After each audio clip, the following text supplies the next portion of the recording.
Hi everyone, I'm Donna, the owner here at Bookkeeping Made Simple. Kind of being blinded by the light.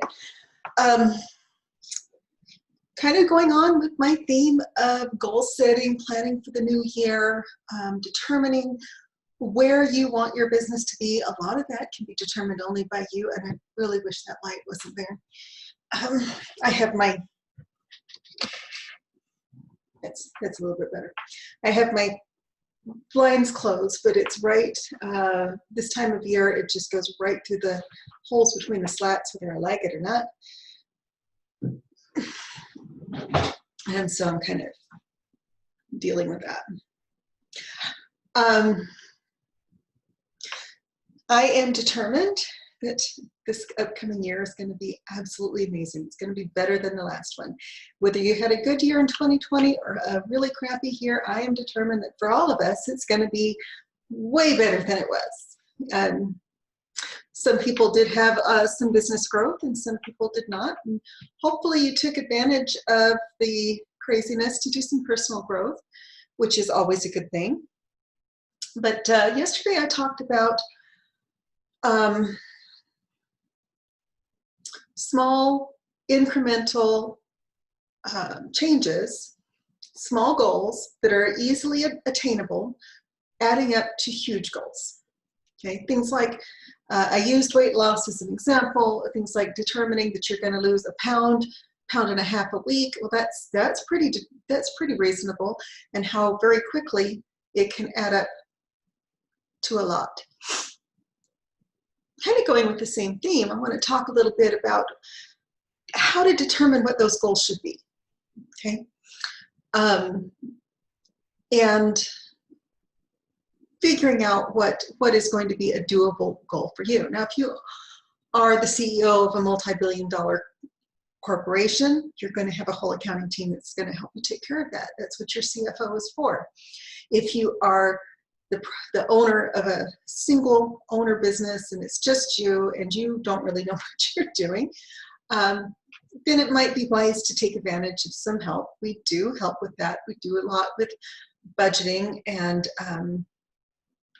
goal setting. Really, that's really all a budget is. It's a spending plan. It is a way of planning and determining how you want your year to go, how you want your month to go, how you want your quarter to go. And remember that your week to week, month to month growth or shrinkage is going to add up to what's going to happen at the end of the year. So it is really important to stay on top of your books, because you want, if you are a business and you want your business to grow, you want to make sure that it's growing week by week, because that adds up to growth month by month, which adds up to growth year by year. And I think a lot of us kind of lose sight of that. We don't forget about it. It's just kind of in the back of our minds, but we want, I have a 17-year-old son who wants to be Tony Stark by the time he's 20. It's not going to, most likely not going to happen. So I suppose there are things that could happen, but the odds are not in his favor. So I have been telling him, and I've been telling my daughter the same thing. My daughter, who is 19, is in college to become a physician. She's planning to go to medical school. And I told her, well, your first goal is to make A's this semester in four core classes. It should be fairly simple. When you do that and you're successful at it, then you have more confidence. She's really sharp, or I wouldn't be encouraging her to be a doctor. When you succeed in a small thing, then it gives you confidence to try something a little bit bigger, and then try something a little bit bigger. And then before you know it, you discover that success becomes you, and that you can do things that you didn't ever think that you could. You can't jump the line.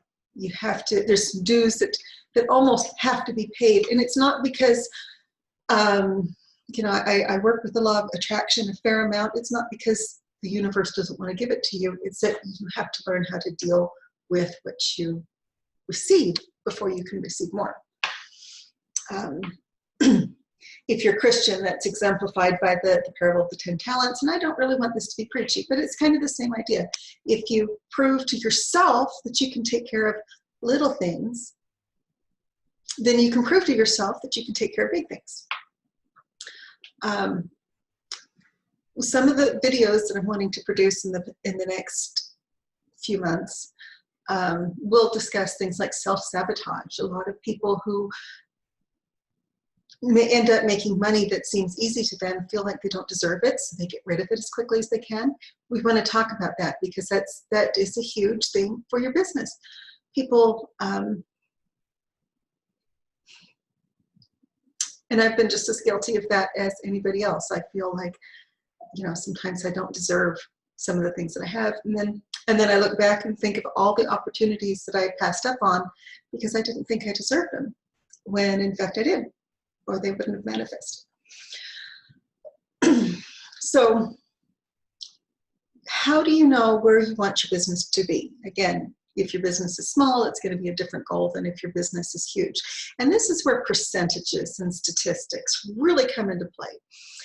One of the things that I prefer to do is I don't want to grow so fast that I can't keep up with the growth. I have a small staff, and I don't want to overwhelm them.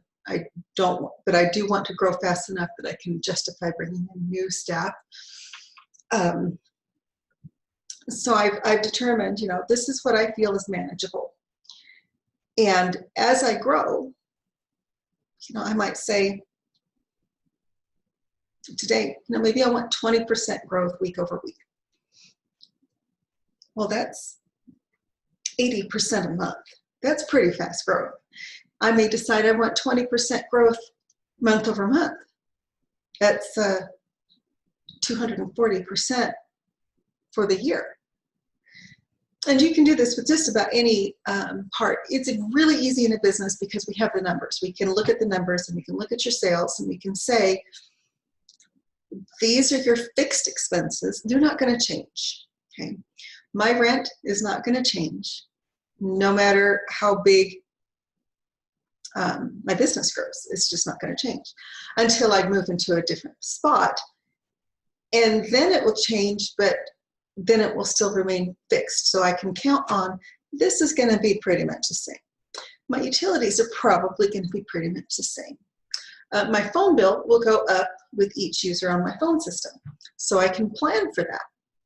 And I can determine how many sales do I have to have for a new bookkeeper to be worth it to put them into the phone system, okay? Or the software systems that we use. So there's a lot of little things that I can look at, and it really is a fixed expense. It's per user, it's not per client. So I can say this is how much it costs me to have a new person come on, not counting their payroll. And this is how much I can just plan for. These are some of the things that you as a business owner need to know to set meaningful goals for your business. Again, they're called SMART goals. I should have this so deep in my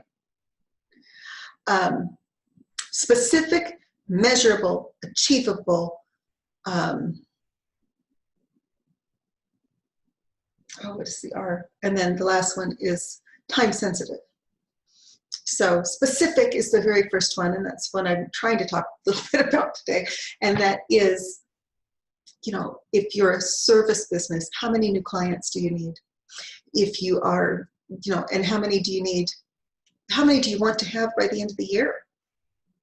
And now back up 52 weeks. How many do you need to have every week to meet your goal by the end of the year? Remember, these small steps, they're going to feel just so teeny tiny incremental while you're doing them. But then before you know it, you are going to have everything that you plan for. You plan for, I'm going to have some slow times, I'm going to have some busy times. So you plan for, at the end of the year, I want 120 clients. I want 500 hairdressing clients, not that I do hairdressing, that only come to me, and they will follow me anywhere I go. Okay, what do you have to do? So that's 10 new clients a week. That gives you a little buffer in case you lose a few. That's 10 new clients a week for 52 weeks. It'll give you 520 new clients a year. Now, how can you get 10 clients this week that are new to you? Can you put up flyers? That's where you start really starting to think, how can I get 10 clients? How can I get 2 clients? How can I get 1 client? And start doing those things and start showing up. The other thing that I really, really like to talk about is consistency. And it's something I've struggled with. As I've talked about last week when I was doing videos and had a day that I forgot to do a video and had to do it at like 10 o'clock at night in my nightgown, because I had made this promise to myself that I would do a video every day, every work day. So I've got, I'm still trying to make sure that I do that, whether I want to or not. Good news for all of you people, by the way, that have been seeing my makeup-free face. I've been trying to make up for it with a bold lip, but I'm not sure how well that's going. Next week I'll be in full face makeup because that's how I like to look. Yeah, next week I'm going to start wearing eye makeup, so possibly even as soon as this weekend, even though my doctors will probably yell at me. For those of you that don't know, haven't seen my previous videos, yes, I had LASIK surgery on December 18th. It's the best thing I've ever done. Don't know why I didn't do it sooner. I wish I had known about this when I was 16. I wish it had been affordable when I was 16, because that would have saved me more years than I really care to count of messing with glasses and contacts. And I'm so excited about it and so thankful for it that that my 19-year-old daughter, who also has vision problems, I told her I'll help her pay for hers too, because I just think it's just so important. And it's so life-changing. Okay, so consistent, small, measurable actions. And it will seem small. It could be your 10,000 steps a day consistently, 7 days a week, or even 5 days a week over week. It's going to lead to, along with some small changes in eating habits, is going to lead to better health. Okay? Consistent video production for me leads to more clients. It leads to more confidence before the camera. It leads to being able to think things through a little bit better, because a lot of times this is just stream of consciousness. This is just what I want to talk about today.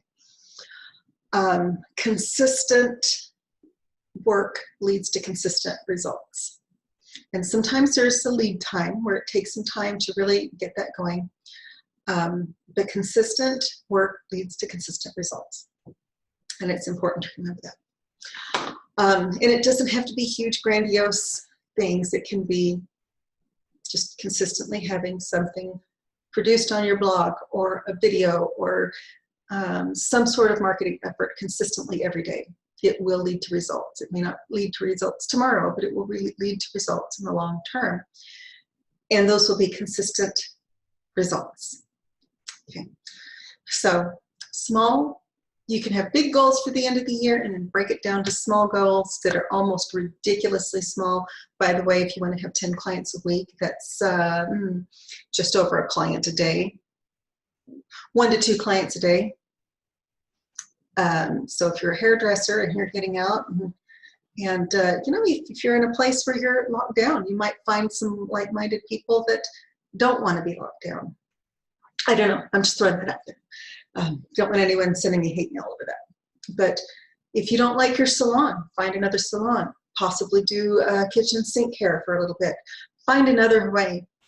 There's always a way. You may not know what it is, but there's always a way to accomplish your goals. And I'm a firm believer of that. Sometimes you just have to think outside the box. Okay, so small, consistent actions today. If you break down your big goals for the end of 2021 and you break it all the way down to what do I have to do every day to get 1 client, over time, It may take some time. It's like pushing a boulder up the hill, and then you go over the hill, and then it takes off on its own. Over time is going to lead to the results that you want to have, whether it's weight loss, business changes, personal development, some real thought about where you want to be. You're also going to have to do some changing in your mindset, and I will be covering that again and again and again because it's so important. I'm still in the solopreneur mindset. I'm really having to let go of some of my control and let my staff handle clients because I have complete confidence in my staff. I do review their books. I do a lot of things to make sure that we're giving consistent, predictable actions to give consistent, predictable results to our clients. So that's it for today. I will look forward to talking to you. I will be in the office tomorrow.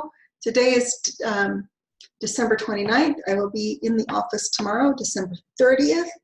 I will be out the rest of this week, so you won't see anything from me for a few days.